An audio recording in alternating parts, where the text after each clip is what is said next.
ತುಂಬ ಜನ ಅವಾಗ ರಾಜ್ಕುಮಾರ್ ವಿಷ್ಣುವರ್ಧನ್ ಅಂತ ಏನೇನು, ಬಟ್ ಇವರಿಬ್ಬರಲ್ಲಿ ತುಂಬ ಚೆನ್ನಾಗಿತ್ತು. ಇವ್ರು ನಮ್ಗೆ ಅನ್ನಿಸ್ತಾ ಇತ್ತು ನಾವು ಯಾಕೆ ಚೆನ್ನಾಗಿಲ್ಲ ವಿಷ್ಣುವರ್ಧನ್ ಫ್ಯಾನ್ಸ್, ರಾಜ್ಕುಮಾರ್ ಏನೋ ಬೇರೆ ಬೇರೆ ನೋಡಿ. ಇವರಿಬ್ಬರು ಎಷ್ಟು ವಿಷ್ಣು ಸರ್ಗೆ ರಾಜ್ಕುಮಾರ್ ಅವ್ರ ಮೇಲಿದ್ದ ಭಕ್ತಿ, ವಿಷ್ಣು ಸರ್ಗೆ ರಾಜ್ಕುಮಾರ್ ಅವ್ರ ಮೇಲಿದ್ದ ಗೌರವ ಇದೆಯಲ್ಲ, ಅಯ್ಯೋ ಇಟ್ ವಾಸ್ ಸಮಥಿಂಗ್ ನಾವು ವರ್ಣಿಸೋಕ್ಕಾಗಲ್ಲ, ವಿ ಕಾಂಟ್ ಎಕ್ಸ್ಪ್ಲೈನ್. ಲಾಸ್ಟಲ್ಲಿ ಅವರು ಒಂಥರ ಬಾಬಾ ಥರ ಡ್ರೆಸ್ ಹಾಕೋರು, ಬಟ್ಟೆ ಕಟ್ಟೋರು, ಅವರ ಕೂದಲಿಗೆ ಎಲ್ಲ ತಲೆಗೆ ಅದು ಒಂಥರ ಅನ್ಸೋದು, ದೈವಿಕವಾದ ಕಳೆ ಇತ್ತು ಅವರಿಗೆ. ಇವ ಸಮಥಿಂಗ್ ಲೈಕ್ ಗಾಡ್. ಅವ್ರು ಹೇಳ್ತಾಯಿದ್ರು ಇನ್ನೊಂದು 3 ದಿನ ಕಳೆದ್ರೆ ನಾನು ಇನ್ನೊಂದಷ್ಟು ವರ್ಷ ಬದುಕ್ತೀನಿ ನಾನು ಅಂತ. ಆ 3 ದಿನ ಕಳೀಲಿಲ್ಲ ಅವರು. ಇಷ್ಟು ಸಾರಿ ಏನು ಮಾಡೋರು ಅಂತಂದರೆ ಎಲ್ಲರಿಗೂ ದುಡ್ಡು ಬಂದಿದೆಯಾ ನೋಡೋರು. ಅವರು ಹೀರೋ, ಅವ್ರಿಗೆ ಬಂದಿದ್ದೆ ದುಡ್ಡು ಬಂದಿದೆಯಾ ನೋಡ್ಕೊಂಡು ಅವ್ರು ಮಾಡಿದ ಡಬ್ಬಿಂಗ್ ಮಾಡ್ಕೊಂಡು ಹೋಗಿ, ಅವ್ರು ಡಬ್ಬಿಂಗ್ ಮುಗಿಸೋಕೆ ಮುಂಚೆ ಎಲ್ಲರಿಗೂ ದುಡ್ಡು ಹೋಗಿದೆಯಾ, ತಲುಪಿದೆಯಾ, ಫೋನ್ ಮಾಡಿ ನಿಮಗೆಲ್ಲ ರೆಮಿಟ್ರೇಷನ್ ಬಂತಾ, ನಿಮ್ಮದೆಲ್ಲ ಸೆಟ್ಲ್ ಆಯಿತಾ ಅಂತೆಲ್ಲ ಆದಮೇಲೆ ಅವ್ರು ಡಬ್ಬಿಂಗ್ ಹೋಗೋರು.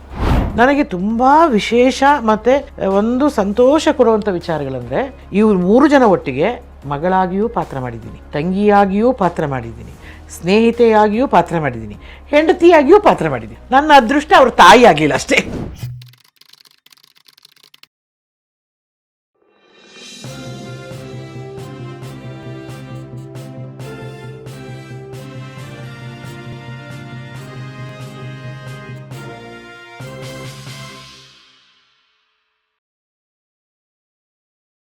ವಿಷ್ಣು ಸರ್ ಬಗ್ಗೆ ನಾನು ಅಣ್ಣ ಅಂತ ಕರೆದಿದ್ದು ಅದು ಒಂಥರ ಹೃದಯಪೂರ್ವಕದಿಂದ ನಾನು ಅಣ್ಣ ಅಂತಲೇ ಕರೆದೆ. ಕೆಲವೊಂದಿಷ್ಟು ನೆನಪುಗಳನ್ನು ಹೇಳಿ. ಅಲ್ಲ ಅದಾದಮೇಲೆ ನನಗೆ ಬೇರೆ ಯಾವುದೋ ಸಿನಿಮಾದಲ್ಲಿ ಸಿಕ್ಕಿದಾಗ ಅವ್ರಿಗೆ ನನ್ನ ಪರಿಚಯ ಇತ್ತಲ್ಲ, ಪರಿಚಯ ಇರೋದ್ರಿಂದ ಅವರು ತುಂಬ ಚೆನ್ನಾಗಿ ಮಾತಾಡೋಕ್ಕೆ ಶುರು ಮಾಡಿದ್ರು. ನನಗೆ ಎಲ್ಲರೂ ಅಸಿಸ್ಟೆಂಟ್ ಡೈರೆಕ್ಟರ್ಸಲ್ಲಿ ವಿಷ್ಣು ಸರ್ ಕರೆದು ನೀನು ಮಾತಾಡಿಸ್ತಾರೆ, ಪರವಾಗಿಲ್ಲ ಹಂಗೆ, ನನಗೆ ಗೊತ್ತಿಲ್ಲ. ಅವ್ರು ಪಕ್ಕದಲ್ಲಿ ಕೂರಿಸ್ಕೊಂಬಿಟ್ಟು ಏನು ಮಾಡ್ತಿದ್ಯಾ ಹೇಳು, ಏನು ಮಾಡ್ತಿದ್ಯಾ, ಇದು ಮಾಡ್ತಿದ್ಯಾ, ಯಾವ ಪಿಕ್ಚರ್ ಮಾಡ್ತಿದ್ಯಾ, ಈ ಥರ ಮಾತಿಗೆ ಎಳೆಯೋರು. ಅದಾದಮೇಲೆ ನನಗೆ ಇನ್ನೊಂದು ವಿಶೇಷ ಗುಣ ಅಂತ ಅನಿಸಿದ್ದು, ನಮಗೇನಾಗ್ತಿತ್ತು ಅಂದರೆ ಪ್ರೊಡ್ಯೂಸರ್ಗಳು ನಮ್ಮ ಮನೆಗೆ ಬಂದಾಗ ಫಸ್ಟ್ ಅಡ್ವಾನ್ಸ್ ಕೊಟ್ಟು ಬುಕ್ ಮಾಡಿ ಈ ಅಗ್ರಿಮೆಂಟ್ ಸೈನ್ ಆದಮೇಲೆ 3 ಭಾಗಗಳಲ್ಲಿ ಅಥವಾ 4 ಭಾಗಗಳಲ್ಲಿ ನಮ್ಮ ಸಂಭಾವನೆಗಳನ್ನು ಕೊಡ್ತಾಯಿದ್ರು. ಕೊನೆಯ ಸಂಭಾವನೆಯನ್ನು ಯಾವಾಗ ಕೊಡ್ತಾಯಿದ್ರು ಅಂದರೆ ಡಬ್ಬಿಂಗ್ ಅಂತ ಇಟ್ಕೊಳ್ಳೋರು. ಆ ಡಬ್ಬಿಂಗ್ ಟೈಮಲ್ಲಿ ನಮಗೆ ಪೂರ್ತಿ ಸಂಭಾವನೆಯನ್ನು ಕೊಟ್ಟು ಡಬ್ಬಿಂಗ್ ಮಾಡಿಸ್ಕೊಳ್ಳೋರು, ಅಥವಾ ಡಬ್ಬಿಂಗ್ ಮುಗಿದ ಮೇಲೆ ನಮಗೆ ಪೂರ್ತಿ ಸಂಭಾವನೆ ಕೊಟ್ಟು ಕಳಿಸೋರು. ಇಷ್ಟು ಸಾರಿ ಏನು ಮಾಡೋರು ಅಂತಂದರೆ ಎಲ್ಲರಿಗೂ ದುಡ್ಡು ಬಂದಿದೆಯಾ ನೋಡೋರು. ಅವರು ಹೀರೋ, ಅವ್ರಿಗೆ ಬಂದಿದ್ದೆ ದುಡ್ಡು ಬಂದಿದೆಯಾ ನೋಡ್ಕೊಂಡು ಅವ್ರು ಮಾಡಿದ ಡಬ್ಬಿಂಗ್ ಮಾಡ್ಕೊಂಡು ಹೋಗ್ಬೋದು. ಆದರೆ ನಾನು ಯಾವತ್ತೂ ನೋಡಲಿಲ್ಲ ವಿಷ್ಣು ಸರ್ ಅವ್ರು ಡಬ್ಬಿಂಗ್ ಮುಗಿಸೋಕೆ ಮುಂಚೆ ಎಲ್ಲರಿಗೂ ದುಡ್ಡು ಹೋಗಿದೆಯಾ, ತಲುಪಿದೆಯಾ, ಫೋನ್ ಮಾಡಿ ನಿಮಗೆಲ್ಲ ರೆಮಿಟ್ರೇಷನ್ ಬಂತಾ, ನಿಮ್ಮದೆಲ್ಲ ಸೆಟ್ಲ್ ಆಯಿತಾ ಅಂತೆಲ್ಲ ಆದಮೇಲೆ ಅವ್ರು ಡಬ್ಬಿಂಗ್ ಹೋಗೋರು. ಆಮೇಲೆ ಎಷ್ಟರ ಮಟ್ಟಿಗೆ ಒಂಥರ ಹಚ್ಕೊಳ್ಳೋಕೆ ಹೋದರು ಅಂದರೆ ನನಗೆ ತುಂಬ ಸಂತೋಷ ಆಗೋದು, ಅವ್ರ ಮನೆ ಎಲ್ಲ ಪೂಜೆಗಳು ನಾನು ಕರೆಯೋರು. ಎಲ್ಲ ಅವ್ರ ಮನೇಲಿ ಹೋಮ ಪೂಜೆ ಎಲ್ಲ ಏನು ನಡೆದ್ರು ಕೂಡ ನನಗೆ ಕರೆಯೋರು. ಮದುವೆ ಆದಮೇಲಂತೂ ಇನ್ನೂ ಖುಷಿ ಆಗೋಯ್ತು ಅವ್ರಿಗೆ. ವೇಣುನ ಕಂಡ್ರೆ ನನಗಿಂತ ನನ್ನ ಬಿಟ್ಟರು ವೇಣುದ ತಕ್ಷಣ ಜಾಸ್ತಿ ಮಾತಾಡೋಕ್ಕೆ ಶುರು ಮಾಡಿದ್ರು. ನಾನು ಪೂಜೆಗೆ ಬರ್ತೀನೋ ಇಲ್ವೋ, ವೇಣುನ ಕರ್ಕೊಂಡು ಬಾ, ಗಂಡನ ಜೊತೆ ಬರಬೇಕು ಅನ್ನೋದು. ಆಮೇಲೆ ಅವ್ರು ಪರ್ಟಿಕ್ಯುಲರಾಗಿ ಯಾವಾಗಲೂ ಒಂದು ಹೆಣ್ಣು ಹೇಗಿರಬೇಕು ಅಂದರೆ, ಅದರಲ್ಲೂ ಹಿಂದೂ ಹೆಣ್ಣು ಹೇಗಿರಬೇಕು, ಬೊಟ್ಟು ಅಕಸ್ಮಾತ್ ನಾನು ಏನಾದ್ರು ಬೊಟ್ಟು ಇಟ್ಕೊಂಡು ಹೋಗಲಿಲ್ಲ ಅಂದರೆ ಹಿಂಗೆ ಅನ್ನೋರು. ಆದರೆ ಬೊಟ್ಟಿಯಲ್ಲಿ ಹುಡುಕ್ಬೇಕಾಗಿತ್ತು. ಅಯ್ಯೋ ವಿಷ್ಣು ಸರ್ ಬಂದ್ರೆ ಇಲ್ಲೆಲ್ಲ ಕುಂಕುಮನಾದರೂ ಕೊಟ್ರಪ್ಪ ಅಂತ, ಹಂಗೆ ಬರೀ ಹಣೆಯಲ್ಲಿ ಹೋಗಿ ನಿಲ್ಲೇ ಬರೋದು ಅವ್ರಿಗೆ. ಬೊಟ್ಟಿಟ್ಕೋಬೇಕು ಹೆಣ್ಮಕ್ಳು ಅನ್ನೋದು. ಆಮೇಲೆ ಶೇಕ್ ಹ್ಯಾಂಡ್ ಕೈ ಕೊಟ್ಬಿಡ್ತಿದ್ದೆ, ಶೇಕ್ ಹ್ಯಾಂಡ್ ಕೊಟ್ಬೇಡ ಹೆಣ್ಮಕ್ಳು, ನಮಸ್ಕಾರ ಮಾಡು, ಎಷ್ಟು ನೀನು ನೋಡಿ ನಮಸ್ಕಾರ ಮಾಡು ಅಂತ ಹೇಳೋದು.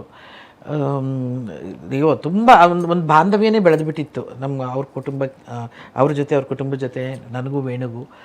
ಆಮೇಲೆ ಅವರು ಆಸ್ಪತ್ರೆಯಲ್ಲಿದ್ದಾಗ, ಕೊನೆಯ ದಿನಗಳಲ್ಲಿ ಕಿಂಗ್ಸ್ ಕೋರ್ಟಲ್ಲಿದ್ದಾಗ ನಮ್ಗೆ ಹೇಳಿ ಕಳಿಸಿ ಬನ್ನಿ ಅಂತ ಕರೆದಿದ್ದು ನಮ್ಮಿಬ್ಬರನ್ನ. ನಾನು ವೇಣು ಅವ್ರಿಗೆ ತುಂಬ ಬುಕ್ಸನ್ನ ಕೊಟ್ಟಿದ್ದಾರೆ.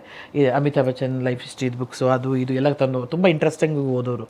ವೇಣು ಹೋದಾಗೆಲ್ಲ ಒಂದು ಬುಕ್ ಇಟ್ಕೊಂಡು ಹೋಗೋರು ವಿಷ್ಣು ಸರ್ ಹತ್ರ. ಅದೊಂದು ವೇಣು ನೋಡಿದ ತಕ್ಷಣ ಬುಕ್ಕಲ್ಲಿ ಏನು ತರಲಿಲ್ವ ಈ ಸತಿ ಅಥವಾ ತರದಿದ್ರೆ ಕೇಳೋರು. ಅವಾಗ ಮಾತಾಡಿದ್ದು ಅವರು ಹೇಳ್ತಾಯಿದ್ರು ಇನ್ನೊಂದು 3 ದಿನ ಕಳೆದ್ರೆ ನಾನು ಇನ್ನೊಂದಷ್ಟು ವರ್ಷ ಬದುಕ್ತೀನಿ ನಾನು ಅಂತ. ಆ 3 ದಿನ ಕಳೀಲಿಲ್ಲ ಅವರು, ಹಂಗೆ ಅಂದರು. 3 ದಿನ ನನಗೆ ತುಂಬ ವೀಕ್ ಆಗಿದ್ರು. ಅದೆಲ್ಲ ಈ ತುಂಬ ನೆನಪುಗಳಿದೆ ಗಣಪತಿ ಸರ್ ಅವ್ರ ಜೊತೆ ಅಂತೂ. ಅವರ 25ನೇ ವರ್ಷದ ಮದುವೆ 25 ವರ್ಷದ್ದು ವಾರ್ಷಿಕೋತ್ಸವ. ನಮ್ಮ ವಿಜಯ್ ಕುಮಾರ್ ಅಂತ ಪ್ರೊಡ್ಯೂಸರ್, ಹೌದೌದು, ಸಾಹಸ ಸಿಂಹಾದ್ರಿ ಆಮೇಲೆ ಬಿಜೆಪಿಯಲ್ಲಿ ಇದ್ರು, ಕರೆಕ್ಟು, ಅಧ್ಯಕ್ಷರು, ಯಾವುದೋ ಒಂದು ಇದಕ್ಕೆ ಅಧ್ಯಕ್ಷರು ಆಗಿದ್ರು. ಅವರು ಒಂದು ತಿರುಪತಿಲಿ ಅರೇಂಜ್ ಮಾಡ್ತಾರೆ ಇವ್ರ ಕುಟುಂಬ ಇದನ್ನೆಲ್ಲನೂ. ಆವಾಗ ವಿಷ್ಣು ಸಾರು ಅವ್ರು ಯಾರ್ಯಾರು ಹತ್ರದವ್ರು ಅವ್ರದ್ದೆಲ್ಲನೂ ಅಂದರೆ ಒಂದು ಬಸ್ ಮಾಡ್ತಾರೆ. ಅದರಲ್ಲಿ ನಾವು ಹೋಗಿದ್ದಿದ್ದು ಕಲಾವಿದರಲ್ಲಿ ನಾನು ಮತ್ತು ರಮೇಶ್ ಅರವಿಂದ್ ಇಬ್ಬರೇ. ಅವ್ರು ನಮ್ಮಿಬ್ಬರ ಕುಟುಂಬನ ಕರ್ಕೊಂಡು ಹೋಗ್ತಾರೆ ಜೊತೆಯಲ್ಲಿ. ತಿರುಪತಿಯಲ್ಲಿ ದರ್ಶನ ಮಾಡಿ ಅವ್ರ ಜೊತೆನೇ ಇದ್ದು, ಫ್ಯಾಮಿಲಿ ಜೊತೆಯಲ್ಲಿ ಇದ್ದು, ಅಯ್ಯೋ ಅವ್ರ ಮನೆಯಲ್ಲಿ ಮಾಡ್ತಿದ್ದ ಹೋಮಗಳು, ಪೂಜೆಗಳು, ಅವ್ರ ಮನೆ ಹೊರಗಡೆ ಪಂಡ್ರಾಪುರದ ಪಾಂಡುರಂಗನ ವಿಗ್ರಹ ಇತ್ತು, ಅದಕ್ಕೆ ಮಾಡ್ತಿದ್ದ ಪೂಜೆಗಳು ಸಮಥಿಂಗ್ ಮಾರ್ವಲಸ್. ನನಗೆ ಅಫ್ಕೋರ್ಸ್ ಆ ಮನೆ ಹೊಡೆದು ಅವ್ರು ಕಟ್ಟಿದ್ರು ಹೊಸ ಮನೆ. ನಾನು ಇದುವರೆಗೂ ಅವ್ರ ಮನೆಗೆ ಹೋಗಲಿಲ್ಲ, ಯಾಕಂದರೆ ನನಗೆ ಅದು ಏನೋ ಒಂದು ರೀತಿಯಾದ ಸೆಳೆತ. ಅಂದರೆ ಅವ್ರು ಬರೋದು, ಕೂತ್ಕೊಳ್ಳೋದು, ಮಾತಾಡ್ತಾ ಇದ್ದಿದ್ದು. ಅಫ್ಕೋರ್ಸ್ ಭಾರತೀಯ 3-4 ಸತಿ ಕರೆದಿದ್ದಾರೆ, ಅನಿರುದ್ಧವರು ತುಂಬ ಕರೆದಿದ್ದಾರೆ. ಹೋಗಬೇಕು ಅನಿಸುತ್ತೆ ನನಗೆ. ಮತ್ತೆ ತಿರ್ಗಿ ಅಲ್ಲಿ ಅವ್ರು ಕೂತ್ಕೊಳ್ತಾ ಇದ್ದಿದ್ದು, ಮತ್ತು ಆ ತೋಟದಲ್ಲಿ ಒಂದು ಮಂಟಪ ಮಾಡಿದರು. ನೀವೆಲ್ಲ ನೋಡಿರ್ತೀರಿ. ಅಲ್ಲಿ ಕೂತ್ಕೊಂಡು ಮಾತಾಡ್ತಿದ್ದಿದ್ದು. ಲಾಸ್ಟಲ್ಲಿ ಅವ್ರು ಒಂಥರ ಬಾಬಾ ಥರ ಡ್ರೆಸ್ ಹಾಕೋರು, ಬಟ್ಟೆ ಕಟ್ಟೋರು, ಅವರ ಕೂದಲಿಗೆ ಎಲ್ಲ, ತಲೆಗೆ ಅದು ಒಂಥರ ಅನ್ಸೋದು. ದೈವಿಕವಾದ ಕಳೆ ಇತ್ತು ಅವ್ರಿಗೆ. ಮತ್ತು ಅವ್ರು ಮಾತಾಡ್ತಿದ್ದ ರೀತಿ, ಮತ್ತು ನಮ್ಮನ್ನು ನಡೆಸ್ಕೊಳ್ತಿದ್ದ ರೀತಿ. ಆಮೇಲೆ ಗೋವಿಂದಾಚಾರ್ಯ ಬನ್ನಂಜಿ ಗೋವಿಂದಾಚಾರ್ಯ ಅವರ ಪ್ರವಚನಗಳನ್ನು ಕೇಳಿ ಅದನ್ನೆಲ್ಲ ಕ್ಯಾಸೆಟ್ಗಳನ್ನ ನಮಗೂ ಕೊಟ್ಟು, ಕಾರಲ್ಲಿ ಸುಮ್ಮನೆ ಕೂತ್ಕೋಬೇಡಿ, ಸುಮ್ಮನೆ ಏನೇನೋ ಹಾಡು ಕೇಳ್ಕೊಂಬರ್ಬೇಡಿ, ಇದನ್ನು ಕೇಳ್ಕೊಂಡು ಬನ್ನಿ ಅಂತ ನಮಗೆ ಹಾಕಿ ಬಲವಂತವಾಗಿ ನಾವು ಅದನ್ನ ಕೇಳಿಸ್ಕೊಂಡು ಬರೋ ಥರ. ಈ ವಾಸ್ ಸಮಥಿಂಗ್ ಲೈಕ್ ಗಾಡ್. ಒಂಥರ ಹೆಂಗೆ ಹೇಳೋದು ಗೊತ್ತಿಲ್ಲ ನನಗೆ. ಪ್ರತಿಯೊಂದು ಹುಟ್ಟುಹಬ್ಬಕ್ಕೂ ಅವ್ರ ಮನೆ ಒಳಗಡೆ ಇರ್ತಿದ್ವಿ ನಾವೆಲ್ಲರೂ. ತುಂಬ ಜನ ಆರ್ಟಿಸ್ಟ್ಗಳು ನನ್ನ ಜೊತೆ ಬೇರೆಯವರು ಕೂಡ ಅವ್ರ ಮನೆಗೆ ರೆಗ್ಯುಲರಾಗಿ ಬರ್ತಿದ್ರು. ಒಂದು ಬರ್ತಡೆಗೆ ಹೋದಾಗ ಅಣ್ಣನೇ ಇರಲಿಲ್ಲ ಇನ್ನು. ಎಲ್ಲೋದ್ರು ಅಣ್ಣ ಅಂದರೆ ಇಲ್ಲ ಎಲ್ಲೋ ಹೊರಗಡೆ ಹೋಗಿದ್ದಾರೆ ಅಂತ. ಆಮೇಲೆ ಭಾರತೀಯಮ್ಮನ್ನ ಅವರು ಮಾಯಿ ಅಂತ ಕರೀತಾಯಿದ್ರು. ಯಾವತ್ತೂ ನಾನು ಭಾರತಿ ಅಂತ ಕರೆದಿರೋದು ಅಥವಾ ಸುಮ್ಮನೆ ಸಿಂಗ್ಯುಲರ್ ಕರೆದಿರೋದು ನೋಡೇ ಇಲ್ಲ. ಮಾಯಿ ಅಂದರೆ ನಮ್ಗೆ ಆವಾಗ ಗೊತ್ತಾಗ್ತಿರಲಿಲ್ಲ ಏನು ಮಾಯಿ ಅಂದರೆ ಅಂತ. ಮರಾಠಿಯಲ್ಲಿ ಬಿಕಾಸ್ ಭಾರತೀಯಮ್ಮ ಅವ್ರ ಮಾತೃಭಾಷೆ ಮರಾಠಿ ಅದರಿಂದ ಅವ್ರನ್ನ ತಾಯಿ ಅಂತ ಕರೀತಿದ್ರು. ಸೊ ಆವತ್ತು ಅವರು ಆಮೇಲೆ ಬರ್ತಾರೆ ವಿಷ್ಣು ಸಾರು. ಬಂದು ಹಾಲಿಗೆ ಬರ್ತಾರೆ, ನಮ್ಮನ್ನೆಲ್ಲ ನೋಡ್ತಾರೆ, ವಿಶ್ ಮಾಡ್ತಾರೆ, ಕೂತ್ಕೊಳ್ತಾರೆ, ಸುಸ್ತಾಗಿರ್ತಾರೆ. ನಾನು ಎಲ್ಲೋಗಿದ್ದೆ ಗೊತ್ತಾ ಅಂತಾರೆ, ಯಾರಿಗೂ ಗೊತ್ತಿರಲ್ಲ. ಆಮೇಲೆ ಅಫ್ಕೋರ್ಸ್ ಭಾರತೀಯಮ್ಮ ಅವ್ರಿಗೆ ಗೊತ್ತಿತ್ತೋ ಏನೋ ಗೊತ್ತಿಲ್ಲ. ಅವ್ರು ರಾಧಾಕೃಷ್ಣ ಅಂತ ಡ್ರೈವರ್, ಅವ್ರ ಜೊತೆ ಎಲ್ಲ ಹೋಗಿರ್ತಾರೆ. ನಾನು ರಾಜ್ಕುಮಾರ್ ಅವ್ರ ಸಮೇತಿಗೆ ಹೋಗ್ಬಿಟ್ಟು ಬಂದೆ, ನಮಸ್ಕಾರ ಮಾಡ್ಕೊಂಡ್ಬಂದೆ ನನ್ನ ಬರ್ತಡೆಗೆ ಅಂತ ಹೇಳ್ತಾರೆ. ಹೇಳಿ ನನಗೆ ಏನೋ ಗೊತ್ತಿಲ್ಲ, ಏನೋ ಒಂಥರ ತುಂಬ ಇದಾಯಿತು. ಅವನ್ನ ನೋಡಲೇಬೇಕು ಬರ್ತಡೇ ದಿನ ಅನ್ನಿಸ್ತು. ಹೋಗಿದೆ. ಆಮೇಲೆ ನಿಜವಾಗ್ಲೂ ಹೇಳ ಗಣಪತಿ ಸರ್, ತುಂಬ ಜನ ಅವಾಗ ರಾಜ್ಕುಮಾರ್, ವಿಷ್ಣುವರ್ಧನ್ ಅಂತ ಏನೇನು, ಬಟ್ ಇವರಿಬ್ಬರಲ್ಲಿ ತುಂಬ ಚೆನ್ನಾಗಿದೆ. ಬಹಳಷ್ಟು ಸರಿ ಹೇಳಿದ್ದಾರೆ, ಬಹಳಷ್ಟು ಸರಿ ಬರ್ದಿದೆ. ಅಯ್ಯೋ ಹೌದಾ, ನಿಮ್ಗೆ ಗೊತ್ತಿದೆ ಹಂಗಾರೆ. ನಮ್ಗೆ ಅನ್ನಿಸ್ತಾ ಇತ್ತು ಯಾಕೆ ಚೆನ್ನಾಗಿಲ್ಲ ವಿಷ್ಣುವರ್ಧನ್ ಫ್ಯಾನ್ಸ್, ರಾಜ್ಕುಮಾರ್ ಏನೋ ಬೇರೆ ನೋಡಿ. ಇವರಿಬ್ರು ಎಷ್ಟು ವಿಷ್ಣು ಸರ್ಗೆ ರಾಜ್ಕುಮಾರ್ ಅವ್ರ ಮೇಲಿದ್ದ ಭಕ್ತಿ, ವಿಷ್ಣು ಸರ್ಗೆ ರಾಜ್ಕುಮಾರ್ ಅವ್ರ ಮೇಲಿದ್ದ ಗೌರವ ಇದೆಯಲ್ಲ, ಅಯ್ಯೋ ಇಟ್ ವಾಸ್ ಸಮಥಿಂಗ್. ನಾವು ವರ್ಣಿಸೋಕ್ಕಾಗಲ್ಲ, ವಿ ಕಾಂಟ್ ಎಕ್ಸ್ಪ್ಲೈನ್ ಇದು ಅಂತ. ಸೊ ಅವರಿಂದ ನಾನು ಕಲಿತ ಒಂದು ಮುಖ್ಯವಾದ ಒಂದು ಅಂಶ ಅಂದರೆ that is the interest in the life. ಯಾವುದೇ ಒಂದು ಇದು ನಿಮ್ಮ ಬನ್ನಂಜಿ ಗೋವಿಂದಾಚಾರ್ಯರ ಪ್ರವಚನ ಕೇಳ್ತೀರಾ, ಇಂಟ್ರೆಸ್ಟಿಂಗ್ ಅದು ಮುಗಿಯೋ ತನಕ ಕೇಳೋರು. ಮಧ್ಯದಲ್ಲೇ ಕೇಳಿಬಿಟ್ಟು ಬಂದೆ ಆಫ್ ಮಾಡಿ ಬಂದೆ ಅದೇ ನಾನು ಕೇಳಲೇ ಇಲ್ಲ. ಪ್ರತಿ ಸತಿ ವಾಕ್ ಮಾಡಬೇಕಾದ್ರು ಹಾಡುಗಳನ್ನು ಕೇಳಿ ಇದೆಲ್ಲ ಮಾಡೋರು. So I just learned that's interest in life. ಪ್ರತಿ ಒಂದಿದ್ರಲ್ಲೂ don't lose the interest in life, otherwise life is the end. ಜೀವನಾಸಕ್ತಿಯನ್ನು ಕಲ್ತಿದ್ದು ಏನಂದರೆ ಅದು ವಿಷ್ಣು ಸರ್. ಇದಾದಮೇಲೆ ನನಗೆ ಅಂಬರೀಷ್ ಅವರ ಒಟ್ಟಿಗೆ ಶುರು ಆಗುತ್ತೆ. ತದ್ವಿರೋಧ ಪ್ರಥಮ ಚಿತ್ರ ಅದೇ ಮಿಸ್ಟರ್ ರಾಜ. ಮುತ್ತಿನ ಮೂಗುತಿ ಇಟ್ಟು ನೆತ್ತಿಗೆ ಕುಂಕುಮವಿಟ್ಟು ನಾಚಿ ನಾಚಿ ಬಂದ ಹೆಣ್ಣೆ, ಕಣ್ಣಿಗೆ ಕಾಡಿಗೆ ಇಟ್ಟು ಕೆನ್ನೆಗೆ ಚುಕ್ಕಿಯನ್ನಿಟ್ಟು ಮೋಹತ್ತೋರಿ ನಿಂತ ಹೆಣ್ಣೆ.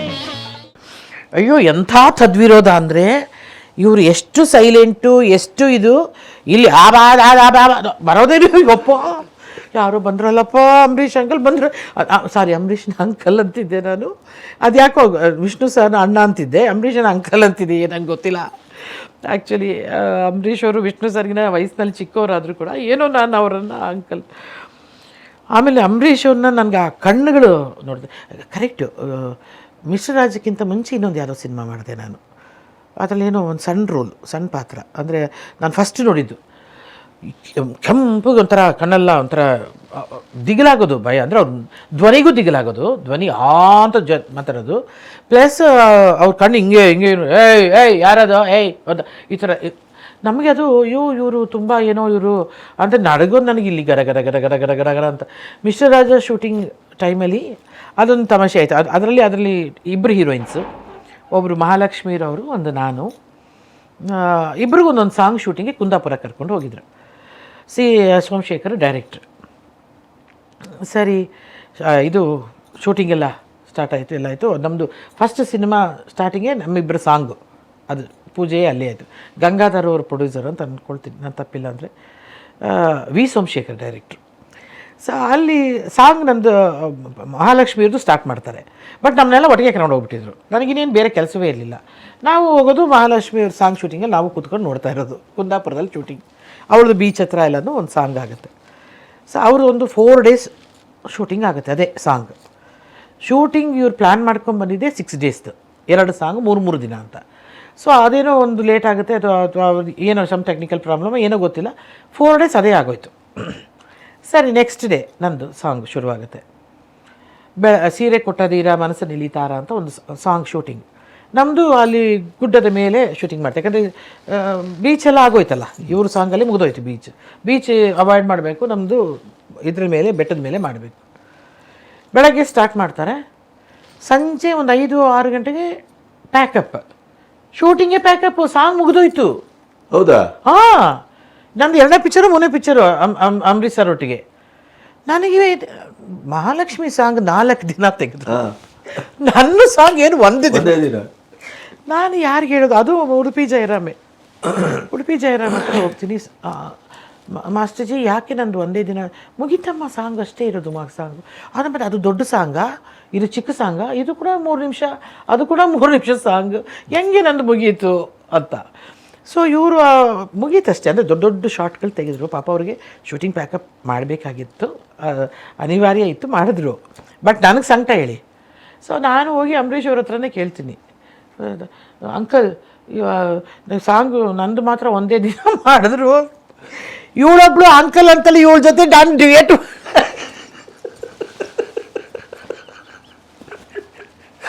ಏನೇ ಒಂದೇ ದಿನ ತೆಗೆದ್ರೆ ಏನು ಒಂದು ದಿನ ನಂದು ಒಂದೇ ದಿನ ತೆಗೆದ್ರು. ಅವ್ರದ್ದು ಮಹಾಲಕ್ಷ್ಮಿ, ಅಯ್ಯೋ ಅವ್ರಿಗೆ ಮೊನ್ನೆ ತನಕ ಅಡಗಿಸೋರದನ್ನ, ಇವಳು ಸಾಂಗು ಒಂದು ಮಾಡಿಬಿಟ್ಟು ಇವಳ ಜೊತೆ. ಅವಳದ್ದು ಮಾತ್ರ ನನಗೆ 4 ದಿನ ತೆಗೆದ್ರು.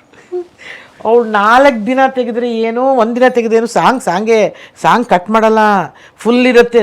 ಫುಲ್ ಇದ್ದರೂ ನನಗೆ ಒಂದು ಸಾಂಗೇನೆ ಒಂದೇ ದಿನ ತೆಗೆದುಬಿಟ್ರು. ಅದು ನನಗೆ ನನಗೇನು ಮನಸ್ಸಲ್ಲಿ ಏನೋ ಇವ್ರು ಕಟ್ ಮಾಡಿ ನನಗೆ ಮೋಸ ಮಾಡಿದ್ದಾರೆ. ಅವ್ರು ಮಾತ್ರ 4 ದಿನ ತೆಗೆದಿದ್ದಾರೆ, ನಂದು ಒಂದೇ ದಿನದಲ್ಲಿ ಮುಗಿಸಿದೆ. ಅದನ್ನು ನಾನು ಬೇಜಾರು ಮಾಡ್ಕೊಂಡೆ. ಅದಾದಮೇಲೆ ಬಂದು ಆ ಪಿಕ್ಚರ್ ಶೂಟಿಂಗ್ ಬೆಂಗಳೂರಲ್ಲೂ ಮಾಡಿದ್ವಿ, ಎಲ್ಲ ಆಯಿತು. ಬಟ್ ಅಂಬರೀಷ್ ಅವ್ರಿಗೆ ಅಗಾಧವಾದ ಜ್ಞಾಪಕ ಶಕ್ತಿ ಇತ್ತು. ಅಯ್ಯೋ ಯಪ್ಪ ಎಷ್ಟು ನಂಬರ್ ಬೇಕು, ಯಾರು ಫೋನ್ ನಂಬರ್ ಬೇಕು, ಪ್ಯಾಟ್ ಅಂತ ಬಾಯಲ್ಲಿ ಹೇಳೋರು. ಅಯ್ಯೋ, ನಾನು ಅವರಿಂದ ಏನಂದರೆ ಎಂಥ ಸ್ನೇಹ ಜೀವಿ ಅಂದರೆ, ಒಂದು ಸ್ನೇಹ ಜೀವಿಗೆ ಏನಾದರೂ ಒಂದು ಅನ್ವರ್ಥನಾಮ ಇದ್ದರೆ ಅದು ಡೆಫಿನೆಟ್ಲಿ ಅಂಬರೀಷ್. ನನ್ನವರು ಅಂತ ನನಗೆ ಯಾರೂ ಇಲ್ಲ. ನಾನು ಮಾಡಿದ ಸಹಾಯನ ನನ್ನ ಜಾಗದಲ್ಲಿ ಬೇರೆ ಯಾರಾದ್ರೂ ಮಾಡ್ತಿದ್ರು. ಅಣ್ಣ, ನಾನು ಹೀಗೆ ಹೇಳ್ತೀನಿ ಅಂತ ತಪ್ಪು ತಿಳ್ಕೊಬೇಡಿ. ನಿಮ್ಗೆ ಯಾರು ಇಲ್ಲ ಅಂತೀರಾ, ಮತ್ತೆಲ್ಲ ಹೋಗ್ತೀರಾ? ನೀವು ನಮ್ಮ ಅಣ್ಣನಾಗೆ ಈ ಮನೇಲಿ ಯಾಕಿರಬಾರ್ದು? ಅಂಬರೀಷ್ ಅಣ್ಣ ಅಂತಲೂ ಅವನು ಕರೀತಿದ್ದೆ. ಅಂಬರೀಷ್ ಸರ್ ಅವರು ಇದ್ದಂಥ ಸ್ನೇಹಿತರು, ಅವ್ರಿಗಿದ್ದಂಥ ಒಂದು ಸ್ನೇಹಿತರು ಮಾಡ್ಕೊಳ್ಳೋಂಥ ಕಲೆ. ಒಂದು ಬಂಡೆಯನ್ನು ಮಾತಾಡಿಸ್ಬಿಡ್ತಾನೆ ಮನುಷ್ಯ ಅಂತಾರಲ್ಲ, ಒಬ್ಬ ಮರವನ್ನು ಮಾತಾಡಿಸ್ಬಿಡ್ತಾನೆ ಮನುಷ್ಯ ಅಂತಾರಲ್ಲ, ಖಂಡಿತವಾಗ್ಲೂ ಅದು ಅಂಬರೀಷ್ ಅವರು. ಹೆಂಗೋ ಮಾತಾಡಿಸ್ಬಿಡೋರು, ಹೆಂಗೋ ಮಾತು ಗೆಲ್ಬಿಡೋರು, ಹೆಂಗೋ ಫ್ರೆಂಡ್ ಆಗಿಬಿಡೋರು, ಅಲ್ಲೇ ಟೇಬಲ್ ಹಾಕ್ಬಿಡೋರು, ಅಲ್ಲೇ ಇಸ್ಪೀಟ್ ಆಡೋಕ್ಕೆ ಶುರು ಮಾಡಿಬಿಡೋರು. ಹಂಗೆ ಫ್ರೆಂಡ್ ಅವ್ರು. ನಾವು ಅಂದ್ಕೊಳ್ತೀವಿ, ಇವರಿಬ್ಬರು ಎಷ್ಟೋ ವರ್ಷದಿಂದ ಫ್ರೆಂಡ್ ಇರಬೇಕು ಅಂತ. ಎಷ್ಟೋ ವರ್ಷದಿಂದ ಅಲ್ಲ ಗಳಿಗೆಗಳಲ್ಲಿ ಫ್ರೆಂಡ್ ಆಗಿರ್ತಾರೆ. ಅದು ಅವ್ರು ತುಂಬ ಫ್ರೆಂಡ್. ಅಂದರೆ ಅವ್ರಿದ್ದ ಕಡೆ ಊಟಕ್ಕೆ ಇರ್ತಿರ್ಲಿಲ್ಲ. ಯಾರೋ ಊಟ ತರೋರು, ಇವ್ರ ಮನೆಯಿಂದ ಊಟ ಬರೋದು, ಅವ್ರ ಮನೆಯಿಂದ ಊಟ ಬರೋದು. ನಮಗೆ ಸಿಕ್ಕಾಪಟ್ಟೆ ಭಕ್ಷ್ಯ ಭೋಜನಗಳೆಲ್ಲ ಬರ್ತವೆ ನಮ್ಗೆ ಶೂಟಿಂಗಲ್ಲಿ ಇದ್ದರೆ. ಅದು ಅಂಬರೀಷ್ ಅಣ್ಣ ಇದ್ದಾಗ ಅಯ್ಯೋ ಎಂತೆಂಥ ಊಟಗಳು, ನಿಮಗೆ ಎಂತೆಂಥ ಊಟಗಳು ಮಾಡಿರೋದು. ಅಲ್ಲಿ ಒಂದು ರೀತಿಯಾದ ರಿಲೇಷನ್ ಬೆಳೆಯುತ್ತೆ. ಅಲ್ಲಿ ಎಗೇನ್ ಅವರು ನನಗೆ ಯಾವಾಗಲೂ ಅಂಕಲ್ ಅನ್ನೋದು ತುಂಬ ಅಣಗಿಸೋರು, ಅದೊಂದು ಬೇರೆ. ಆಮೇಲೆ ನಾನು ಅಂಕಲ್ ಒಂದು ಭಾಳ ಬಲವಂತದಿಂದ ನಿಲ್ಲಿಸ್ಕೊಂಡೆ ಅಂಕಲನ್ನು ಕರೆಯೋದು. ಯಾಕೆಂದರೆ ಅವರು ತುಂಬ ಫಿಲಮ್ಸಲ್ಲಿ ನಾನು ಅಂದರೆ ಕೆಲವು ಹೀರೋಗಳಲ್ಲಿ ಗಣಪತಿ ಸರ್ ಅಂದರೆ, ಆಮೇಲೆ ಅನಂತ್ ನಾಗರೊಟ್ಟಿಗೆ ಕೆಲಸ ಮಾಡಿದ್ದು, ಶಂಕರ್ ನಾಗರೊಟ್ಟಿಗೆ ಕೆಲಸ ಮಾಡಿದ್ದು, ನನ್ನ ಕೆಲವು ಹೀರೋಗಳು ಅಂದರೆ ಅದರಲ್ಲಿ ಒಂದು ಅನಂತ್ ನಾಗ್ ಅವರು, ಒಂದು ವಿಷ್ಣು ಸರು, ಒಂದು ಅಂಬರೀಷ್ ಸರ್, ಇವ್ರು 3 ಜನ ಒಟ್ಟಿಗೆ ನನಗೆ ತುಂಬ ವಿಶೇಷ ಮತ್ತು ಒಂದು ಸಂತೋಷ ಕೊಡುವಂಥ ವಿಚಾರಗಳಂದರೆ, ಇವ್ರು 3 ಜನ ಒಟ್ಟಿಗೆ ಮಗಳಾಗಿಯೂ ಪಾತ್ರ ಮಾಡಿದ್ದೀನಿ, ತಂಗಿಯಾಗಿಯೂ ಪಾತ್ರ ಮಾಡಿದ್ದೀನಿ, ಸ್ನೇಹಿತೆಯಾಗಿಯೂ ಪಾತ್ರ ಮಾಡಿದ್ದೀನಿ, ಹೆಂಡತಿಯಾಗಿಯೂ ಪಾತ್ರ ಮಾಡಿದ್ದೀನಿ. ನನ್ನ ಅದೃಷ್ಟ ಅವ್ರ ತಾಯಿ ಆಗಲಿಲ್ಲ ಅಷ್ಟೇ. ಇವ್ರಿಗೆ 3 ಜನಕ್ಕೆ ತಾಯಿಯಾಗಿ ಅದೊಂದು ಪಾತ್ರ ಬಿಟ್ಟು ಇನ್ನೆಲ್ಲ ಪಾಠ ಮಾಡಿಬಿಟ್ಟಿದ್ದೀನಿ. ಒಬ್ಬ ಹೀರೋ ಅನಂತ್ ನಾಗ್ ಅವರಾಗಲಿ, ಅಂಬರೀಷ್ ಅವರಾಗಲಿ, ವಿಷ್ಣು ಸರ್ ಆಗಲಿ, ಆ ಪಿಕ್ಚರ್ ಅವಳು ನನ್ನ ಹೀರೋಯಿನ್ ಕಣೋ, ಮತ್ತು ಇದರಲ್ಲಿ ತಂಗಿನ ಅಂತ ಅನ್ನಲಿಲ್ಲ. ಆ ಪಿಕ್ಚರ್ ಅವಳು ಮಗಳು ಕಣೋ, ಇದ್ರಲ್ಲಿ ನನಗೆ ಹೆಂಡ್ತಿನ ಅಂತ ಅನ್ನಲಿಲ್ಲ. I have done all types of roles with this 3 heroes. ತುಂಬ ಆಶ್ಚರ್ಯ. ಒಂದು ಕಾಲಘಟ್ಟದಲ್ಲಿ, ಒಂದೇ ವರ್ಷದಲ್ಲಿ ಅನಂತ್ ನಾಗ್ ಅವರೊಟ್ಟಿಗೆ ಒಂದು ಪಿಕ್ಚರಲ್ಲಿ ಹೀರೋಯಿನ್ ಮಾಡಿ ಜ್ಯುಯೆಟ್ ಸಾಂಗ್ ಎಲ್ಲ ಆಡಿ ಬರ್ತೀನಿ. ನೆಕ್ಸ್ಟ್ ಪಿಕ್ಚರಲ್ಲಿ ಅವ್ರ ಮಗಳು ಅಪ್ಪ ಅದ್ಬಿಟ್ಟು ಅಂದರೆ ದೇವರ್ ಸೋ ಈಸಿ ವಿತ್ ಮೀ. ಆ ಈಸಿನೆಸ್ಸು, ಆ ಕಂಫರ್ಟು ಅಥವಾ ಆ ಪ್ರೀತಿ, ಆ ವಾಮ್ತು ಅವರು ಕೊಟ್ಟಿರೋದ್ರಿಂದನೇ ನನಗೆ ಪಾತ್ರ ಮಾಡಲಿಕ್ಕೆ ಸಾಧ್ಯ ಆಯಿತು. ಇಲ್ಲಾಂದರೆ ಅವ್ರುಗಳೇ ಪ್ರೊಡ್ಯೂಸರ್ ಡೈರೆಕ್ಟರ್ ಹತ್ರ ಆ ಪಿಕ್ಚರಲ್ಲಿ ನಾನು ಹೀರೋಯಿನ್ ಕಣೆಯ, ಇವಳೇನು ಮಗಳ ಇದರಲ್ಲಿ ಅಂದ್ಬಿಟ್ಟಿದ್ರೆ ಖಂಡಿತವಾಗ್ಲೂ ಅವ್ರು ಬೇರೆಯವ್ರನ್ನ ಯಾರಾದರೂ ಹಾಕ್ತಿದ್ರು. ಅವ್ರಿಗೇನು ನನ್ನನ್ನೇ ಹಾಕಬೇಕು ಅಂತ ಏನಿಲ್ಲ. ಕಲಾವಿದರು ಅವಾಗ ಬಂಡಿ ಅಷ್ಟಿದ್ರು, ಯಾರನ್ನಾದರೂ ಹಾಕ್ಬೋದು. ಬಟ್ ಅವರು ಹಂಗೆ ಹೇಳಲೇ ಇಲ್ಲ. ಅದರಲ್ಲಿ ಮತದಾನದಲ್ಲಿ ಮಗಳಾಗಿ ಮಾಡ್ತೀನಿ, ನಿಲ್ಕದ ನಕ್ಷತ್ರದಲ್ಲಿ ಅವ್ರು ಹೆಂಡತಿಯಾಗಿ ಪಾತ್ರ ಮಾಡ್ತೀನಿ. ಸೇಮ್ ಇಯರ್, ಒಂದೇ ಇಯರಲ್ಲಿ ಮಾಡ್ತೀವಿ.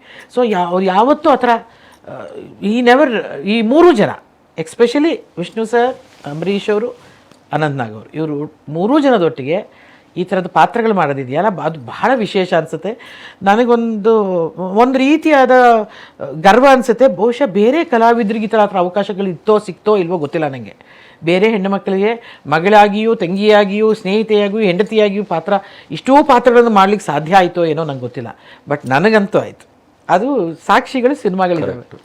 ಅದು ಒಂದು ರೀತಿ ವಿಶೇಷ ಅನ್ನಿಸ್ತು ನನಗೆ ಈಗ ಅಂದ್ಕೊಂಡ್ರೆ. ಅಂದರೆ ಆವಾಗ ಗೊತ್ತಾಗಲಿಲ್ಲ, ಏನೋ ಒಪ್ಕೊಳ್ತಿದ್ದೆ. ಮಗಳಾದರೂ ಅಂಟಿ ಆದರೂ ತಂಗಿ ಆದರೂ ಯಾವ ಪಾತ್ರ ಆದರೂ ನನಗೆ ಅಫ್ಕೋರ್ಸ್ ನನಗೆ ಸಂಖ್ಯೆಗಳು ಯಾಕೆ ಜಾಸ್ತಿ ಆಯಿತು ಅನ್ನೋಕ್ಕೆ ಬಹುಶಃ ಬಂದ ಪಾತ್ರಗಳನ್ನೆಲ್ಲ ಒಪ್ಕೊಳ್ತಾ ಇದ್ದೆ. ಯಾವುದನ್ನು ನನ್ನ ಬಿಟ್ಟ ಪಾತ್ರಗಳು ಭಾಳ ಅತಿ ವಿರಳ. ನನಗೆ ಯಾವುದಾದ್ರೂ ಒಂದು ಬಿಟ್ಟಿದ್ದೀನಿ ಅಂದರೆ ಅದು ಡೇಟ್ಗಳು ಅಡ್ಜಸ್ಟ್ ಆಗದೆ ಇನ್ನೇನೋ ಆಗದೆ ಬಿಟ್ಟಿರಬಹುದೇನೋ ಆ ಟೈಮಲ್ಲಿ. ಇಲ್ಲ ಅಂತಂದರೆ ಅದನ್ನು ಮಾಡಿಬಿಡ್ತಿದ್ದೆ, ಅದು ಸಾಧ್ಯ ಆಗಿದ್ದರೆ. ಒಂದೊಂದು ಸತಿ ಮನೆಗೆ ಒಂದು 6 ಗಂಟೆಗೆ ಕಾರ್ ಬಂದರೆ ನೆಕ್ಸ್ಟ್ ಡೇ 4 ಗಂಟೆಗೂ ಬಂದಿರೋದಿದೆ. ಅಂದರೆ ಇಡೀ ರಾತ್ರಿ 4 ಪಿಕ್ಚರ್ 5 ಪಿಕ್ಚರ್ ಶೂಟಿಂಗ್ ಮಾಡಿಕೊಂಡು ಒಂದೊಂದು ಶಿಫ್ಟ್ ವೈಸ್ ಎಲ್ಲ ಮಾಡಿಕೊಂಡು, ಅದಾದಮೇಲೆ ಮಾಲಾಶ್ರೀಯವರು ನಮ್ಮ ಕನ್ನಡ ಸಿನಿಮಾಗೆ ಬಂದಮೇಲೆ ಅವರು ಆಕೆನೂ ಅದೇ ಥರ ಮಾಡಿದ್ರು, ಆಕೆಗಿರೋ ಡಿಮ್ಯಾಂಡಲ್ಲಿ. ಸೊ ಅದಕ್ಕೆ ಮುಂಚೆನೇ ನಾವು ಇದೆಲ್ಲ ಮಾಡಿಬಿಟ್ಟಿದ್ದೀವಿ. 4 ಶೂಟಿಂಗ್ಗಳು. ಆಮೇಲೆ ಆ ಸೆಟ್ಟಲ್ಲಿ ಪ್ರೊಡಕ್ಷನ್ ಮ್ಯಾನೇಜರ್ ಬಂದು ಇಲ್ಲಿ ಬಂದು ಜಗಳ ಆಡೋದು, ನಮ್ಮ ದೊಡ್ಡಮ್ಮ ಎಲ್ರಿಗೂ ಡೇಟ್ ಕೊಡೋದು, ಒಂದೇ ದಿನ 3 ಶೂಟಿಂಗ್, 4 ಶೂಟಿಂಗ್. ಅಯ್ಯೋ ದೇವ, ಅದೆಲ್ಲವೂ ಅನುಭವಿಸಿದ್ದೀನಿ ನಾನು. ಇದೆಲ್ಲವೂ ಕಾಲಘಟ್ಟ. ಅಂದರೆ ಒಂದು ಡೇಟನ್ನೇ ಇವಳು ಕೊನೆಗೆ ಒಂದೊಂದು ಸತಿ ಇಂಡಸ್ಟ್ರಿಲಿ ಹೆಂಗೆ ಬಂತಂದರೆ ಅವಳು ಹಾಕ್ಕೊಂಡ್ರೆ ಫಸ್ಟ್ ಡೇಟ್ ಕರೆಕ್ಟಾಗಿ ಕೇಳ್ರಪ್ಪ, ಮತ್ತೆ ಟೈಮು ಕೇಳ್ಕೊಳ್ಳಿ, ಟೈಮ್ ತಿಳ್ಕೊಳ್ಳಿ, ಯಾವ ಬತ್ತಲ್ಲಿ ಕೇಳ್ಕೊಳ್ಳಿ. ಯಾಕಂದ್ರೆ 4 ಗಂಟೆ 6 ಗಂಟೆ ಒಂದು ಕಡೆ. ಹೌದು, ಹೀಗೆ ಹೋಗ್ತಿದ್ದೆ. ಎಷ್ಟೋ ಕಡೆ ಗಲಾಟೆಗಳಾಗ್ತಿದ್ದು. ಎಷ್ಟೋ ಜನ ಪ್ರೊಡ್ಯೂಸರ್ಗಳು ಪಾಪ ಬೇಜಾರು ಮಾಡ್ಕೊಂಡಿದ್ದಾರೆ, ಡೈರೆಕ್ಟರ್ಗಳು ಬೇಜಾರು ಮಾಡ್ಕೊಂಡಿದ್ದಾರೆ ಅದ್ರ ಬಗ್ಗೆ. ಆದರೆ ಅದು ನಂದಲ್ಲ ಅಂತ ಹೇಳಲಿಕ್ಕೆ ನಂಗೆ ಸಮಯವೇ ಸಿಗ್ತಿರ್ಲಿಲ್ಲ. ಅದಕ್ಕೆಂದರೆ ಎಲ್ಲ ನಮ್ಮ ದೊಡ್ಡಮ್ಮ ಮಾಡೋರು, ಡೇಟ್ಸು ಗಿಟ್ಸು. ಅಫ್ಕೋರ್ಸ್ ನನಗೆ ಮೆಚುರಿಟಿ ಬಂದ ಮೇಲೂ ಸಹ ನನಗೆ ನನಗೆ ಆ ಹಕ್ಕು ಬಂದ ಮೇಲೂ ಕೂಡ ಅಧಿಕಾರ ನಾನು ಸೈನ್ ಮಾಡಬಹುದು ಅನ್ನೋ ಕಾಲದಲ್ಲಿಯೂ ಕೂಡ ನಮ್ಮ ದೊಡ್ಡಮ್ಮನೇ ಸೈನ್ ಮಾಡ್ತಿದ್ರು. ಅಂದರೆ ಅವ್ರು ಇರೋಷ್ಟು ದಿನ, ಅಂದರೆ ಅವ್ರು ಗಟ್ಟಿಯಾಗಿರೋಷ್ಟು ದಿನ ಕೂಡ ನಂದು ಅಗ್ರಿಮೆಂಟು, ನನ್ನ ರೆಮ್ಯುನರೇಷನ್ನು ಎಲ್ಲವನ್ನೂ ನೋಡ್ಕೊಳ್ತಾ ಇದ್ದಿದ್ದು ದೊಡ್ಡಮ್ಮನೆ. ದೊಡ್ಡಮ್ಮನ ಸಂಸಾರ